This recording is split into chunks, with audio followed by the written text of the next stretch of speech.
Future సిటీని ఏర్పాటు చేస్తున్నాం. ఈ మెగా అర్బన్ ప్రాజెక్టును పర్యవేక్షించడానికి ఫ్యూచర్ సిటీ డెవలప్మెంట్ అథారిటీ ఏర్పాటు చేశాం. ఈ సిటీలో multi modal connectivity, electric public transport, green buildings లాంటి ఆధునిక సౌకర్యాలు ఉంటాయి. Artificial intelligence city, pharma hub, sports city, clean energy, innovation zone లాంటివి ఫ్యూచర్ సిటీలో భాగంగా ఉంటాయి. Smart, proactive, efficient and effective delivery speed రాష్ట్ర ప్రభుత్వం ప్రతిష్టాత్మకంగా చేపట్టిన 19 ప్రాజెక్టుల్ని నిర్ణీత వ్యవధిలో పూర్తి చేయడానికి స్పీడ్ అంటే smart, proactive, efficient and effective delivery పేరుతో వేగవంతమైన సరికొత్త కార్యాచరణకు శ్రీకారం చుట్టింది. నిరంతర ప్రత్యక్ష పర్యవేక్షణ ద్వారా ఈ ప్రాజెక్టులు పూర్తి చేసి ప్రజలకు అందుబాటులోకి తెస్తాం. వీటిలో Musi river front development, metro rail విస్తరణ, రీజనల్ రింగ్ రోడ్డు నిర్మాణం, ఢిల్లీలో తెలంగాణ భవన్ నిర్మాణం, నూతన ఉస్మానియా ఆసుపత్రి భవన్ నిర్మాణం మరియు మాదక ద్రవ్యాల నిరోధక వ్యూహాల అమలు మొదలగు ప్రాజెక్టులు ఉన్నాయి. మున్సిపల్ పరిపాలన మరియు పట్టణాభివృద్ధి శాఖకి ఈ బడ్జెట్లో 17,677 కోట్ల రూపాయలు ప్రతిపాదిస్తున్నాం.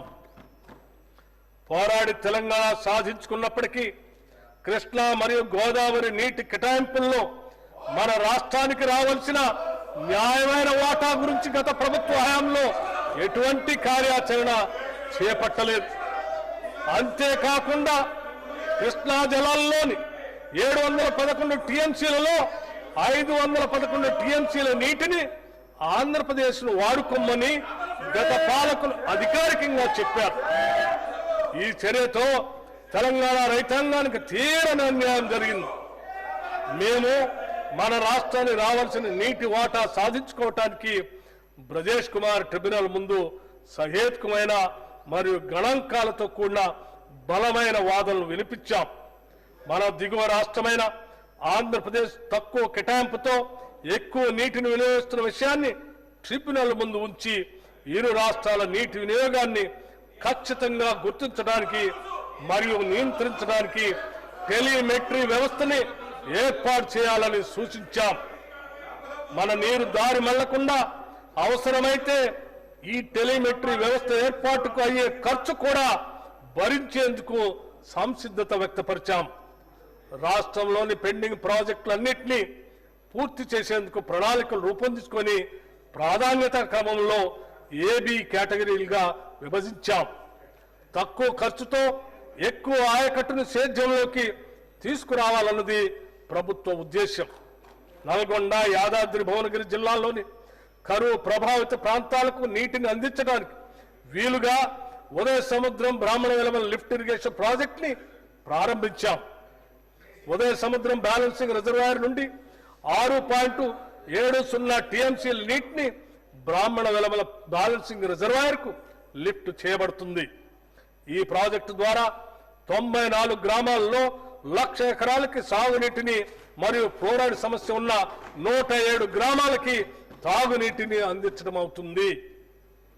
శ్రీ ఎస్ జయపాలరెడ్డి పాలమూరు రంగారెడ్డి ఎత్తిపోతల పథకంలో భాగంగా కేపీ లక్ష్మీదేవిపల్లి రిజర్వాయర్ నిర్మాణాన్ని కూడా ప్రభుత్వం చేపడుతుంది. మూసీ ప్రాజెక్టు పరిధిలోని బులాది కాలువ పునరుద్ధరణ పనులకు 266,65 రూపాయలతో పాలనాపరమైన అనుమతి ఇవ్వటం జరిగింది.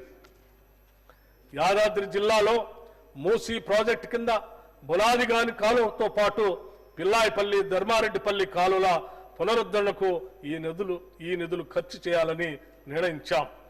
నీటిపారుదల శాఖకి ఈ బడ్జెట్లో 23,373 కోట్ల రూపాయలు ప్రతిపాదిస్తున్నాం.